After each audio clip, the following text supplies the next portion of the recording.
se van a vestir? ¿No vale la vida más que el alimento y el cuerpo que el vestido? Miren los pájaros del cielo, no siembran, ni cosechan, ni almacenan, y sin embargo su Padre Celestial los alimenta. ¿No valen ustedes más que ellos? ¿Quién de ustedes, a fuerza de agobiarse, podrá añadir una hora al tiempo de su vida? ¿Por qué agobiarse por el vestido?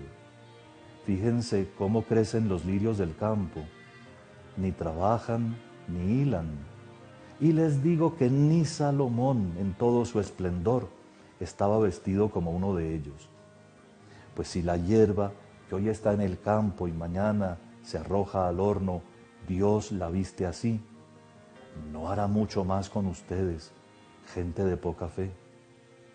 No estén agobiados, pensando qué van a comer, o qué van a beber, o con qué se van a vestir.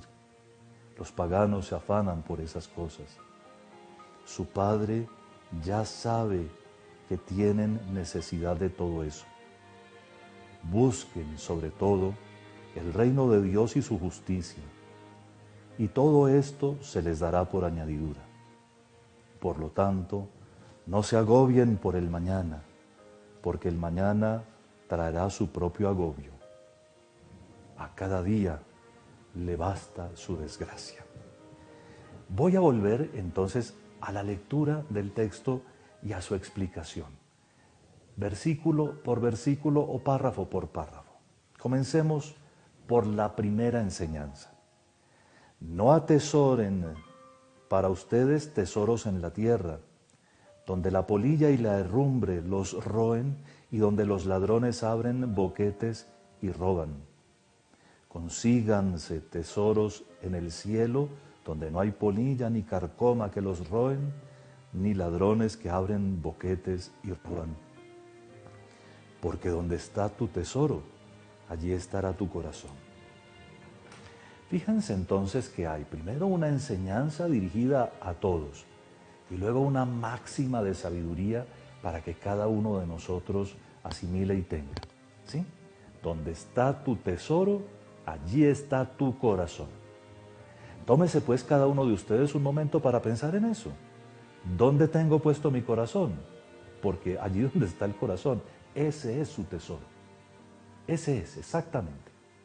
Entonces, donde está tu tesoro, allí está también tu corazón. Y la enseñanza general nos acaba entonces de decir que pensemos con cuidado. Queremos atesorar cosas en donde nadie nos va a garantizar ni que van a permanecer en el tiempo, ni que no se las van a robar. Es que aquí en la tierra todo es objeto de deterioro. Todo, hasta lo más sólido. Aunque pasen muchos años, todo se descompone, todo termina rompiéndose, dañándose, cayéndose.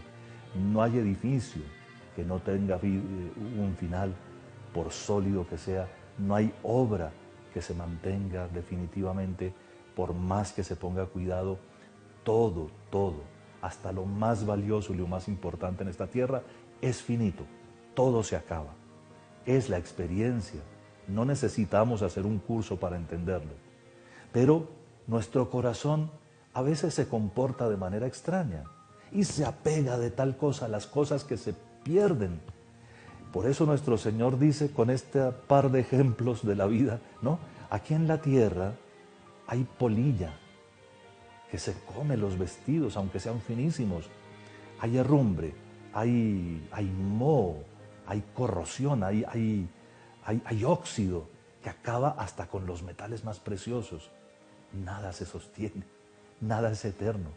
Lo que más cuidamos a veces es lo que primero perdemos. Pero además hay ladrones que abren boquetes y roban. Y a todos quizá nos ha pasado alguna vez que algo que teníamos reservado o cuidado particularmente, vino alguien y se lo llevó. Todo es pasajero. ¿Dónde queremos tener el corazón? Entonces, la primera recomendación del Señor es: consigan tesoros en el cielo. donde no hay polilla, donde no hay óxido, ni moho, ni corrosión. Consíganse tesoros en el cielo donde nadie hace trampas, donde nadie les va a robar. La pregunta entonces será, ¿y cuáles son esos tesoros celestiales? Si leemos con cuidado el Evangelio, si nos dejamos instruir por él, aunque sea poco a poco, sabremos cuáles son esos tesoros. Pero por lo pronto, si me permiten, referencia a la primera bienaventuranza, que como les dije cuando la explicamos, hace a su vez referencia sobre el primer mandamiento. Y pensemos entonces, amarás al Señor tu Dios con todo tu corazón, con toda tu alma, con todas tus fuerzas, con todo tu ser. O como lo dice el catecismo de la Iglesia Católica, amar a Dios sobre todas las cosas. La pobreza habíamos descubierto que era eso, amar más a Dios que a todas las cosas, por importantes que fueran. ¿Y cómo no va a ser pobre de cosas un corazón que está lleno de Dios? Si todo lo demás se puede relativizar, porque entre otras cosas es supremamente relativo, si Dios es nuestro único tesoro, pues atención, que hay parábolas que lo dicen. Cuando uno encuentra el tesoro, va y vende todo lo que tiene y compra el campo donde está el tesoro y lo guarda. Pero también es importantísimo saber que Jesús le agregó indisolublemente al primer mandamiento uno, que él llama el segundo, y el segundo es este: amarás a tu prójimo como a ti mismo. De tal manera que si uno quiere saber cómo hacer tesoros en el cielo, haga obras de caridad. Sí, aficiónese a las obras de caridad. Los tesoros del cielo son esos, los que se hacen cuando uno está totalmente dedicado a Dios. Cuando Dios no es una idea, sino cuando Dios es persona, es tres personas. Cuando Dios es aquel con quien hablamos, con quien nos debatimos, el que le da sentido a cada día de nuestra vida, a nuestras entradas y salidas, a la vida misma que tenemos, a nuestro hogar, a nuestra familia o a nuestra vocación. Cuando Dios es de verdad el objeto de nuestra fe. Cuando nuestra fe no son solo costumbres y rituales externos, sino una relación, como dice el Antiguo Testamento, como de hoguera ardiente con Dios nuestro Señor. Ese es el tesoro. Lo demás no vale. Tan no vale que la prueba la tenemos ante los ojos. Todo se acaba, todo se lo come el óxido, todo se derrumba. Solo Dios permanece, solo su amor. Demos otro paso. Los versículos que siguen nos dicen lo siguiente: la lámpara del cuerpo es el ojo. Si tu ojo está sano, tu cuerpo entero tendrá luz. Pero si tu ojo es malo, tu cuerpo entero estará a oscuras. Si pues la luz que hay en ti está oscura, ¿cuánta será la oscuridad? Parece un enigma, ¿verdad? Pero no es tanto. Cuando uno piensa las cosas con esta mentalidad en la que fue escrita la Santa Biblia, que entre otras cosas es supremamente concreta y práctica, uno logra captarlo. Aquí no nos hacen filosofía. La lámpara, es decir, lo que ilumina, la lámpara de tu cuerpo es tu ojo. Si lo pensamos, pues sí, ¿no? Basta cerrar los ojos un momento y ver la oscuridad, hasta nuestro cuerpo como que desaparece. Pero así, aunque no nos estemos mirando nosotros mismos, estamos con los ojos abiertos conscientes hasta de nuestro cuerpo. Esta comparación se refiere a la capacidad de discernimiento que Dios nos ha dado. Dios nuestro Señor, frente a lo que nos acaba de pedir, de hacer tesoros en el cielo, nos dio la capacidad de ver, de discernir, de captar dónde está lo que se acaba, dónde está lo que se pudre, lo que se rompe, lo que se oxida, y dónde está lo que no se oxida, ni se pudre, ni se rompe, lo que nadie se roba. Esa capacidad es ese ojo que nuestro Señor dice nos ilumina. No hay disculpa entonces. Pero además, como todo lo que hemos visto en el Sermón de la Montaña, es una propuesta a nuestra libertad. Nadie nos va a obligar. En el Evangelio, es decir, la magnífica noticia, Evangelio traduce eso, ¿no? Magnífica noticia. La magnífica noticia es que Dios, que nos ha creado libres, nos viene a liberar para que libremente lo busquemos a Él. No para que de obligados hagamos nada. Y las bienaventuranzas se distinguen de los mandamientos justamente en eso, en que nos abren horizontes, no nos limitan acciones. Al contrario, vive anticuado el que vive en el robo, en el adulterio, en la pereza, anticuado. Y en cambio modernísimo, quien vive en la pureza, la castidad, la honestidad, la verdad. Por supuesto, porque además tiene mundos enteros para explorar. Y esa capacidad de discernir, ese ojo, lo tenemos todos. Ahora, la frase que sigue tiene un truco precioso. Dice el Señor: pero si tu ojo es malo, tu cuerpo entero estará en tinieblas. Hablando de generosidad, que es de lo que vamos a hablar a continuación, vean, los ojos tacaños hacen personas tacañas. Cuando uno mira con tacañería la vida, uno se vuelve tacaño integralmente, si eso se puede decir. Uno comienza a medirlo todo, a limitarlo todo. Y limita a veces tanto la cosa que hasta se empobrece más uno de lo pobre que está. Fíjense cómo entre los verdaderamente pobres, primera bienaventuranza, pero también en nuestra sociedad, parece que no se agotaran las posibilidades de compartir. ¿Cuántas veces una señora que no tiene nada le presta algo a la vecina que tiene menos? ¿Y cuántas veces le devuelve la vecina a la primera, de la nada que tiene, muchas cosas buenas? Miremos con atención, porque la vida misma, es decir, el mundo en el que Dios trabaja y actúa por nosotros, nos está demostrando la exactitud perfecta de las palabras del Señor. Si somos tacaños, vamos a vivir en tinieblas.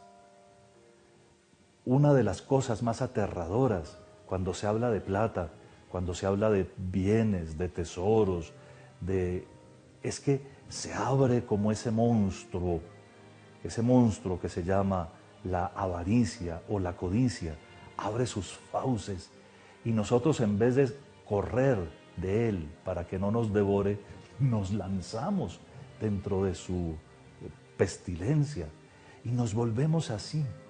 Y comenzamos a creer que el mundo se acaba en nosotros y se agota con nosotros. Y en vez de dar, esperamos que nos den. En vez de comunicar, esperamos que otros se abran. Y así complicamos tanto la existencia. Pero atención, que Dios nuestro Señor nos dice aquí con toda claridad que esa oscuridad no la quiere Él para nosotros. Así que a curar el ojo, a curar la mirada, que la mirada sea generosa, porque generoso es Dios nuestro Señor. Y sigue una frase de esas que les dije, que son como una máxima para que recordemos. Nadie puede servir a dos señores, porque despreciará a uno y amará al otro, o al contrario, se dedicará al primero y no le hará caso al segundo. Ustedes no pueden servir a Dios y al dinero. Es una máxima. Así como vimos la primera, cuando hablábamos sobre dónde está tu tesoro, allí está tu corazón, pues ahorita el Señor nos dice que pongamos cuidado, porque no se pueden servir simultáneamente a Dios y al dinero.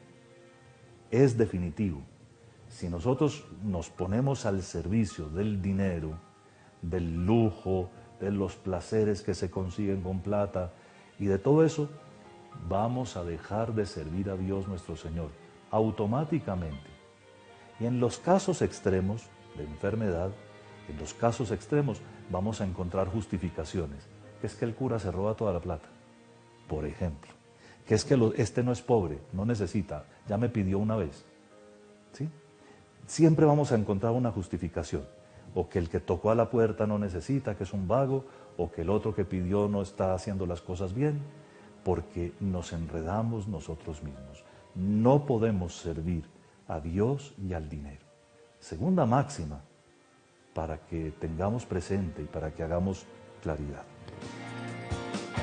Estás viendo Coloquios Espirituales, el Sermón de la Montaña y la formación de los cristianos adultos. Las normas de aseo y las normas para cuidarnos. Pero siempre vamos a... ¿Recuerdan esa promoción? Precisamente fue cuando empezó toda esta aventura que hemos vivido, que nos ha cambiado tanto la vida. Pero una promesa sí hemos cumplido. Y yo le doy gracias al Señor Jesús por esa promesa que hemos cumplido, que los íbamos a acompañar siempre y los seguimos acompañando. Gracias a ustedes por ayudarnos y convertirnos en el medio católico a nivel nacional de mayor difusión en Colombia y en Latinoamérica y en el mundo. Que la Santísima Virgen María, nuestra Madre, le siga colocando en su corazón el deseo de colaborar y de apoyar esta obra. Nuestro compromiso sigue vigente. Gracias por ver el mundo con los ojos de Jesús. Ahora también puedes apoyar esta obra de evangelización en los más de 2.000 puntos de Pagatodo, ubicados en Bogotá y Cundinamarca. Solo debes presentar tu documento de identidad, dar el número de tu celular y decir que harás tu aporte al convenio Cristovisión. Así de fácil, con Pagatodo, que es para mí, para ti, para todos. Y gracias por ver el mundo con los ojos de Jesús.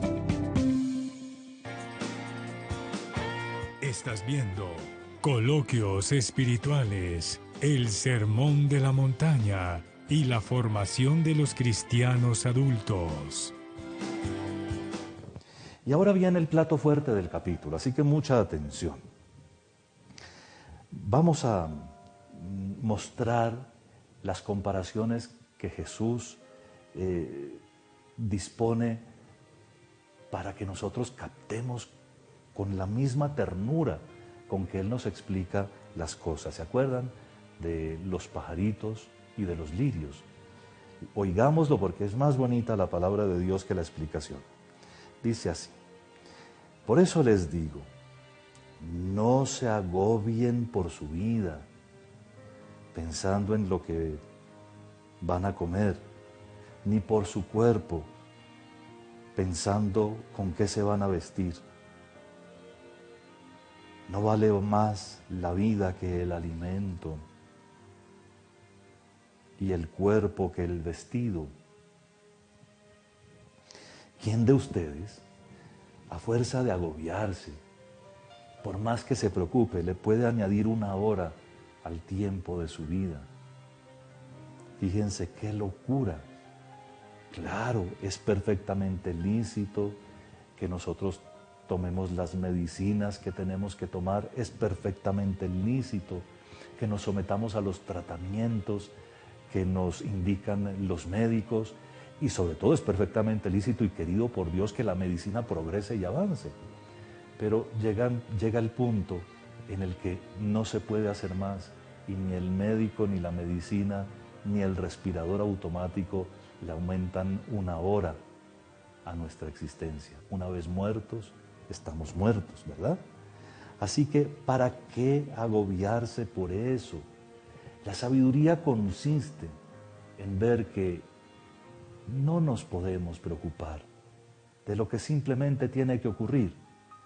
Tenemos que hacerlo lo más dignamente posible. ¿Por qué se agobian por el vestido? Y aquí viene la comparación de las flores. Miren los lirios, miren las flores preciosas en el campo, ¿verdad? No trabajan, no cosen, no cortan, no hilan, no tejen, Y sin embargo, ni siquiera Salomón, el gran rey, el rey del lujo de la corte, cuando existió la corte en Israel, ni siquiera Salomón en todo su boato, en todo su esplendor, logró vestirse como una de esas florecitas. Y termina con una máxima también en este caso. Los paganos, es decir, los que no tienen fe se preocupan por esas cosas, pero su Padre Celestial ya sabe que ustedes tienen necesidad de todo eso. Volvámoslo un principio de sabiduría. Dios, mi Padre, ya sabe lo que yo necesito. Ya sabe y me lo está concediendo. De tal manera que en esta claridad es en la que se toman las decisiones sobre nuestra administración, sobre los bienes que tenemos. ¿Sí? Con esta claridad, sabiendo que Dios nuestro Señor es el que nos da en abundancia para que nosotros demos en abundancia, con esa claridad es como nosotros vamos de cristianos, como creyentes, a administrar los bienes que Dios ponga en nuestras manos. Es muy interesante ver en otras partes de la Biblia cómo Dios nos enseña de tantas formas algo que nosotros deberíamos por simple gratitud reconocer, que es Él el que pone todo en nuestras manos. Y si Él con tanta generosidad nos ha dado todo lo que tenemos, ¿cómo es posible que nosotros nos volvamos tacaños? Todo el sermón de la montaña se trata de comenzar a parecernos también a Dios. Es una vida nueva, es la vida de Dios, es la vida que Dios quiere que nosotros llevemos, una vida en que cada vez nos parezcamos más y más y más a Él y a su manera de ser. No nos hizo pues su imagen y semejanza. El pecado lo que destruye es eso, la imagen y la semejanza divinas en nosotros. Y ahora las conclusiones de todo el relato. Dice el Señor para terminar esta sección del Sermón de la Montaña: busquen sobre todo el reino de Dios y su justicia, y todo eso, la comida, el vestido y las otras cosas que nos dan bienestar, se les darán por añadidura. Busquen sobre todo el reino de Dios y su justicia, y todo esto se les dará por añadidura. Por lo tanto, no se agobien por el mañana, porque el mañana traerá su propio agobio. A cada día le basta su desgracia. Termina de una manera un poquitín fuerte, ¿verdad? Pero es una manera que nos hace entender que todo el conjunto de enseñanzas que leímos es un solo bloque. Fíjense que lo del agobio es el tema que unifica todos estos versículos, que ahorita les digo son los versículos 19 a 34. Leímos y estamos meditando Mateo 6, 19 a 34. Y espero estar transmitiendo, con la ayuda del Señor, la belleza del contenido que hay aquí. Porque ahorita esto del reino de Dios merece una explicación serena, alegre y ojalá con la ayuda de Dios profunda. Busquen primero el reino de Dios y su justicia, que todo lo demás se les dará por añadidura. El reino de Dios y su justicia. Precisamente comenzamos hoy hablando de las obras de justicia, el ayuno, la oración y la limosna. Y habíamos dicho que por justicia normalmente se puede entender en la Biblia la santidad. Es decir, esa condición que es la opuesta del pecado. Uno vive o como un justo o como un pecador. Entonces la justicia es la liberación del pecado.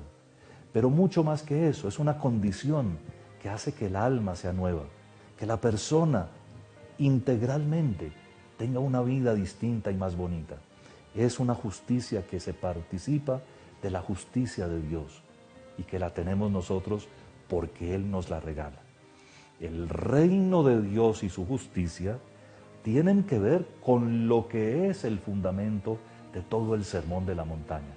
Ya se los he dicho varias veces durante estos programas, todos los 3 capítulos, 5, 6 y 7 de San Mateo están hechos como una constitución, así como la constitución nacional de un país, como la constitución del reino.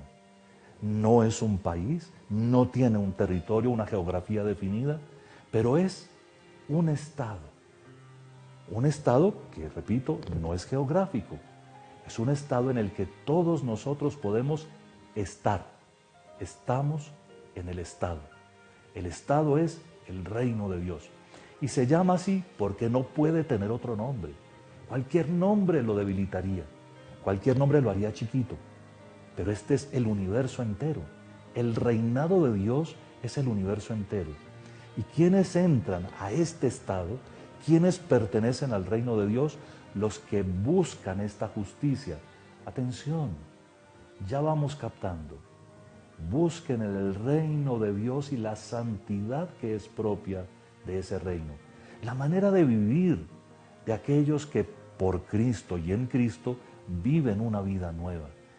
Busquen, primero que todo, esa justicia que proviene del Espíritu Santo que nos comunica toda la vitalidad de Dios directamente, como en un vaso, como en un recipiente, vaso espiritual ruega por nosotros.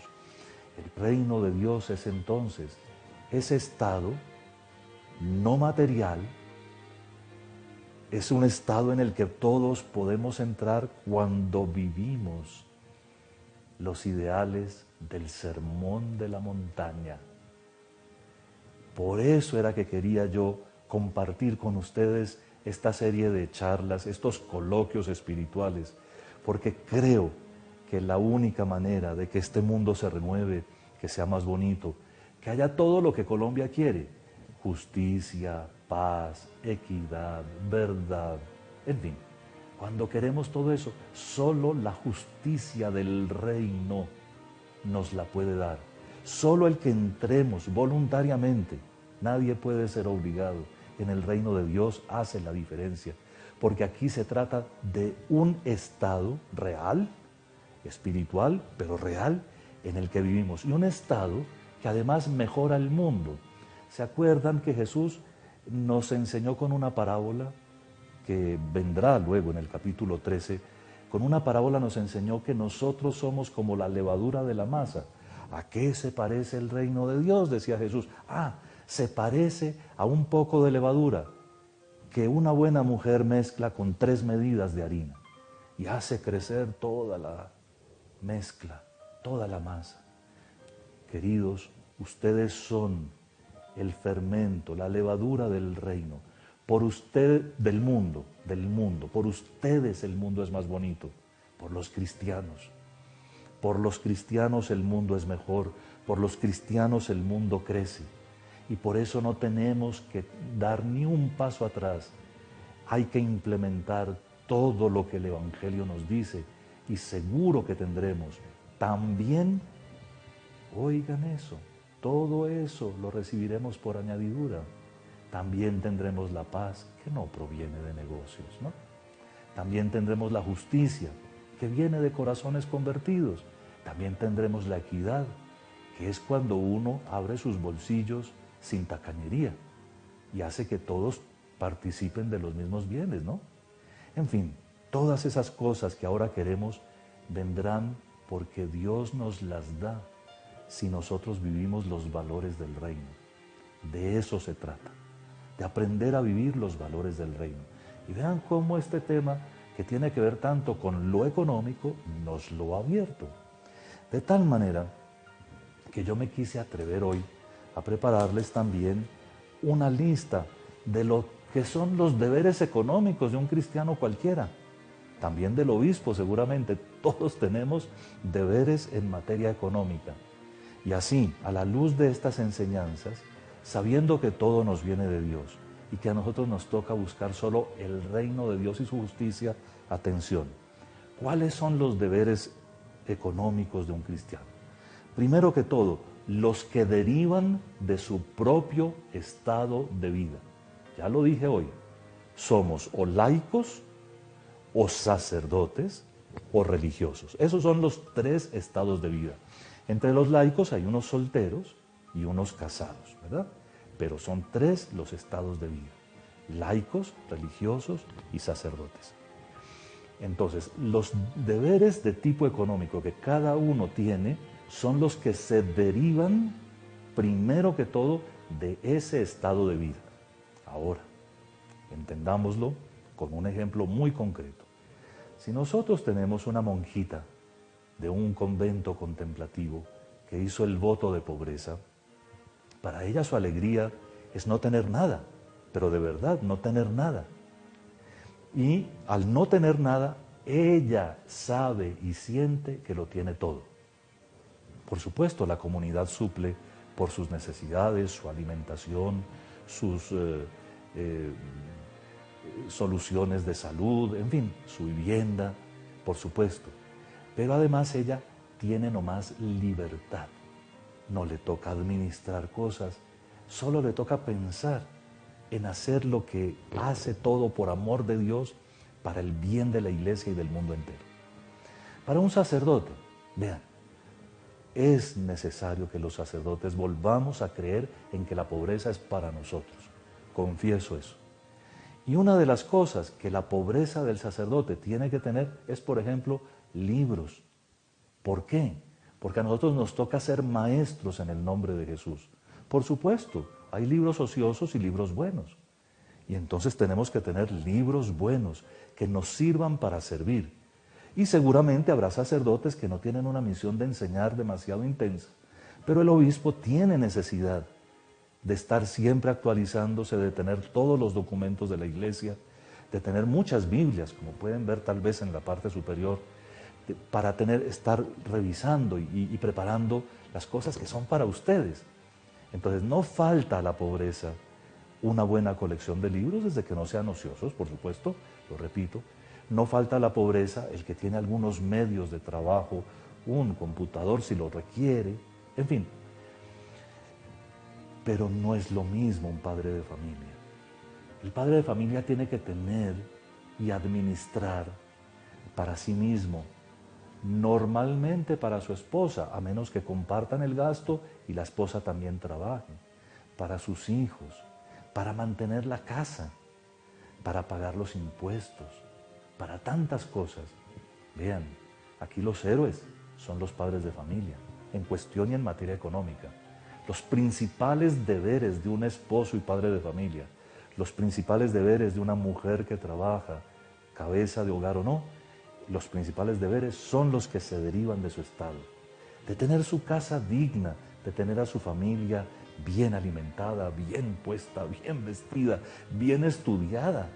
Y todo eso exige que la pobreza, que la administración en los criterios del Evangelio del padre de familia no sea la misma que la del obispo o no sea la misma que la de la buena monjita, ¿verdad? Entendiendo eso, pues resolvimos todos los complejos. Los otros deberes de tipo económico son los que tenemos que resolver porque la palabra de Dios nos los impone. Salvando lo que es propio de nuestro estado de vida, cumpliendo con todas nuestras obligaciones de arriendo, de impuestos, de mercado, de estudio, en fin, de transporte. Resolviendo todo eso, tenemos estos deberes. Primero, de caridad. Es clarísimo. Nadie podría decir que la palabra de Dios no nos invita a hacer obras de caridad. De tal manera que la primera fuente de inversiones desde nuestro propio estado de vida, que es obligatoria para todos nosotros. Obligatorio no quiere decir que nadie nos vaya a forzar, sino que nuestro propio corazón se compromete. Solo porque somos creyentes es las obras de caridad. ¿Cuánto está usted compartiendo de lo que recibe? Ay, que muy poquito. ¿Es lo que puede o es que está tacañito? Porque si es lo que puede, basta. Ay, es que es muy poquito, basta. Pero si es que uno está tacañito, revísese, por favor. Revísese, porque como lo podemos leer en otras páginas de la Biblia, tanto en los evangelios como en las cartas del apóstol, la caridad inclusive cubre la multitud de los pecados. En las cartas de San Pablo, sobre todo en los Gálatas, podemos encontrar que sí, hay una historia pasada de todos. Y hay pecados que, pues aunque Dios nuestro Señor los perdone y su infinita misericordia nos ayude a salir de ellos y a resolver las situaciones complicadas que nos causan, de todas maneras se cometieron. Y lo único que va a reparar el mal hecho o el mal ejemplo dado a otros es la caridad para con los más pobres. Un deber económico que todos tenemos, que el obispo tiene y tiene que cumplir, y si no se tiene que confesar. Un deber económico que tienen todos los sacerdotes, que tienen todos los que tienen platica que pasa por sus manos, es el de las obras de caridad. A eso nos tenemos que aficionar, en eso tenemos que ser supremamente claros, no hay disculpa. Eso es parte de nuestros deberes, cumplir con los deberes de Estado, hacer obras de caridad. Y atención, desde el Antiguo Testamento, Dios nuestro Señor estableció que hubiera una de las tribus, una de las 12 tribus de Israel, que se dedicara solo al culto divino, la tribu de Leví. Y hay muchas órdenes, sobre todo en los libros del Éxodo y Números, Levítico y Números, hay muchas normas, también el Deuteronomio, pero más adelante también en los libros de la sabiduría, muchas normas sobre cómo atender a los sacerdotes. La Iglesia tiene un código de derecho canónico que se aplica a ustedes, a todos los bautizados, también a los sacerdotes, también a los religiosos, por supuesto. Y en el Código de Derecho Canónico establece que uno de los deberes que todos tenemos es el sostenimiento del culto, el sostenimiento de los sacerdotes, la promoción de las vocaciones y las obras de caridad. Pero el sostenimiento del culto, el sostenimiento de nuestros sacerdotes y la promoción de las vocaciones son deber de tipo económico de todos nosotros. En cuanto al culto, hay 3 tipos de ofrendas que son necesarias. La primera, la ofrenda dominical. La ofrenda dominical que se entrega todos los domingos en misa, de acuerdo a las posibilidades de cada uno. ¿Recuerdan lo del estado de vida? Que no puedo, pues no pudo. Es un deber, pero si no se puede, no se puede. Es un deber.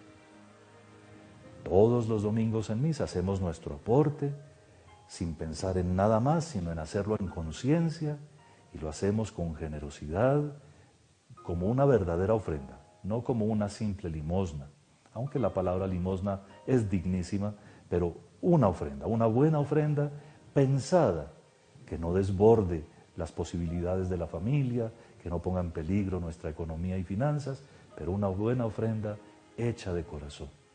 Esa es necesaria, esa es para el culto sagrado. Para las obras de la Iglesia, el diezmo personal. Si hay algo con lo que pudiéramos entretenernos con citas bíblicas, es sobre el diezmo, porque tanto en el Antiguo como en el Nuevo Testamento se habla claramente del diezmo. El diezmo no es necesariamente el 10%. En otras lenguas, la raíz no tiene que ver con 10. Es una ofrenda que significa algo muy bello. El diezmo quiere decir que de todo lo que Dios me dio, una parte se la retorno a Él como representación del todo. Todo me lo diste, Señor. Todo lo estoy consumiendo, lo estoy empleando para tu gloria, para lo que dice el texto que acabamos de meditar. Pero entonces te traigo esta porción porque te amo. La Iglesia usa el diezmo para sus obras, que son la evangelización, que son las parroquias, para poner las cosas de esta diócesis, ¿no? Tenemos que construir una cantidad de parroquias, tenemos que conseguir los lotes de terreno, tenemos que hacer una cantidad de desarrollos porque está llegando mucha gente de muchas partes. Si todos cancelaran su diezmo oportunamente, tendríamos con qué. Pero ha caído en desuso. Inclusive algunos como que tuvieran que volverse protestantes para comenzar a pagar los diezmos, como si eso no fuera un mandato de la Biblia.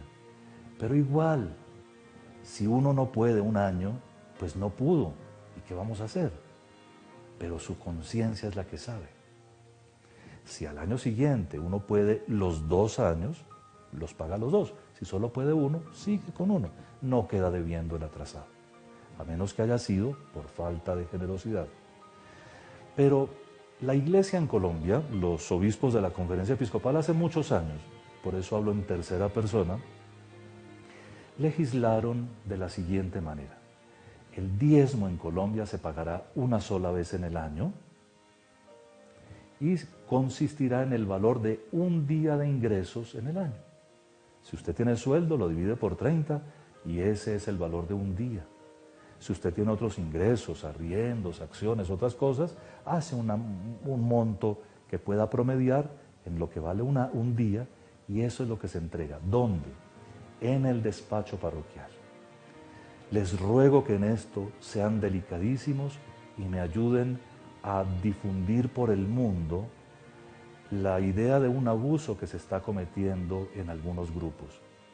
Hay algunos grupos que tienen nombres altisonantes y que se están atreviendo a cobrarles diezmos a sus miembros. En la Iglesia Católica el diezmo es solo para la Iglesia, es decir, para la parroquia y para la diócesis y para obras que ustedes tienen todo el derecho de controlar cómo se están haciendo. Pero cuidado, nadie, ni siquiera religioso, tiene permiso para recaudar diezmos, mucho menos grupos que se sienten muy espirituales y que dicen aportemos nuestro diezmo. Cuando un grupo comienza a pagar funcionarios, comienza a volverse secta.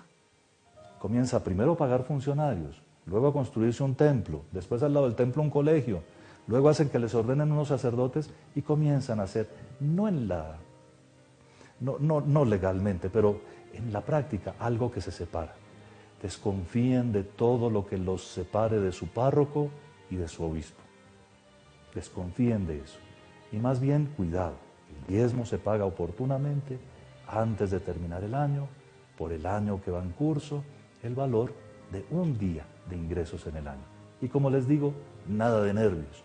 Si uno un año no pudo porque pondría en peligro a su familia por eso, entonces, pues, no lo hizo. Porque nadie va a estar detrás de ustedes reclamando, nadie va a estar molestando. Por cuanto se refiere a la diócesis de Facatativá, es obligatorio que todos los despachos parroquiales den recibo explícito en el que diga diezmo personal correspondiente al año 2020, para poner, por ejemplo, el año que va pasando. Y tercero, hay ofrendas especiales que pueden darse o no darse, a menos que el obispo, no el párroco, que el obispo determine que es una ofrenda obligatoria, pueden darse o no darse. Las ofrendas especiales son realmente muy bonitas. Cuando uno ha tenido la dicha de ser párroco, uno sabe que de vez en cuando tiene que programar actividades para cubrir los déficits que en algunas parroquias resultan por el funcionamiento o por las obras que se tienen. Y entonces, en esas ocasiones uno hace colectas especiales. La colecta especial no es de la misma obligatoriedad que las anteriores. Y terminamos así. Terminamos algo que de todas maneras tiene su sentido más profundo en esa invitación de Jesús a que cada uno de ustedes se vea más importante que todos los pajaritos que Dios cuida, que todas las flores que Dios viste. Cada uno de ustedes es tan importante para Dios que a usted Dios lo está cuidando en este momento. En estas frases de sabiduría, sobre todo, busquemos el reino de Dios y la santidad que nos conduce a Él. Busquen primero el reino de Dios y su justicia y estén seguros, todo lo demás vendrá por añadidura. Primero el reino de Dios, primero asimilar estas enseñanzas y sean generosos. Si el Señor Jesucristo nos va a insistir en algo, como lo veremos después, es en ser generosos. Como Dios es generoso con nosotros, tenemos que ser generosos y no tener miedo. De desgastarnos en generosidad, lo único que puede provenir es que Dios nos colme de todos sus dones y bendiciones. Por supuesto, con la prudencia propia del que es casado o sacerdote o religioso. Los casados tienen que organizar su economía doméstica de tal forma que, confiando absolutamente en Dios, sean perfectamente responsables.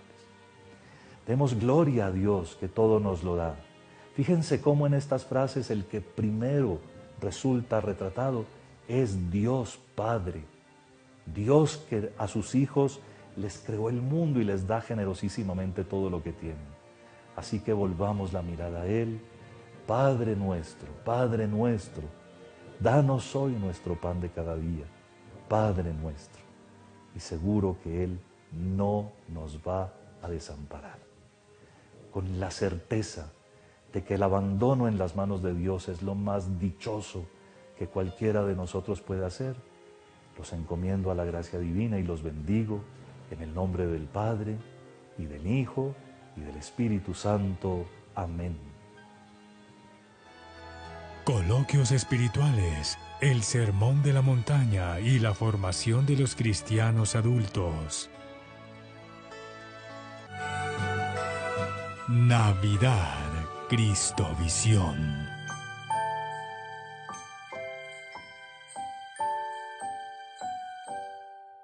Conéctate con las redes sociales del canal Cristovisión y veamos digitalmente el mundo con los ojos de Jesús.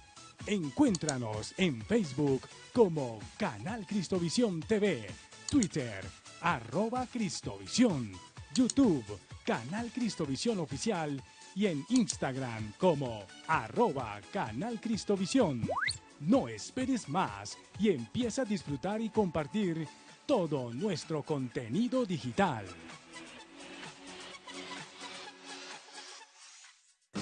El canal de la Iglesia Católica en Colombia.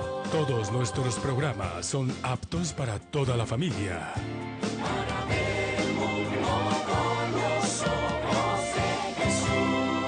Cristovisión presenta